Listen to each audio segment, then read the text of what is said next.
ওমানের নিজুয়া হাসপাতালে প্রথমবারের মতো একটি স্পর্শকাতর অস্ত্রোপচারের মাধ্যমে চিকিৎসা বিজ্ঞানে অনন্য দৃষ্টান্ত স্থাপন করেছেন দেশটির চিকিৎসকেরা। জন্মগত বিরল শারীরিক ত্রুটি নিয়ে পৃথিবীতে আসা এক শিশু ঠিকমতো শ্বাস নিতে ও খাবার খেতে পারছিল না। চিকিৎসকদের আপ্রাণ চেষ্টা অবশেষে মাত্র ১১ দিন বয়সী সেই নবজাতকের চোয়াল লম্বা করার অত্যন্ত জটিল ও বিরল অস্ত্রোপচার সফলভাবে সম্পন্ন হয়েছে। হাসপাতাল সূত্রে জানা গেছে, শিশুটি পিয়েরে রবিন সিকোয়েন্স নামক এক বিরল জন্মগত ত্রুটিতে ভুগছিল। সাধারণত এ রোগে আক্রান্ত শিশুদের নিচের চোয়াল অস্বাভাবিক ছোট থাকে, যার ফলে তাদের শ্বাস প্রশ্বাস গ্রহণ ও খাবার গিলতে তীব্র সমস্যা দেখা দেয়। চিকিৎসা বিজ্ঞানের ভাষায় অস্ত্রোপচারটিকে বলা হয় ম্যান্ডিবুলার ডিস্ট্রাকশন অস্টিওজেনেসিস।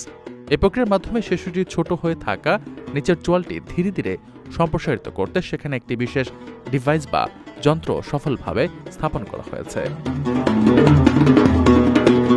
আল দাখিলিয়া স্বাস্থ্যসেবা অধিদপ্তরের একটি বহু বিভাগীয় মেডিকেল দল এই জটিল অস্ত্রোপচারটি পরিচালনা করে।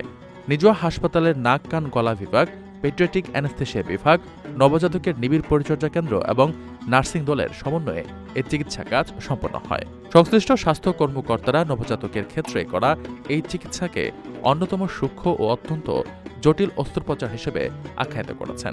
শিশুটি বর্তমানে চিকিৎসকদের নিবিড় পর্যবেক্ষণে রয়েছে এবং ধীরে ধীরে সুস্থ হয়ে উঠছে বলে জানা গেছে।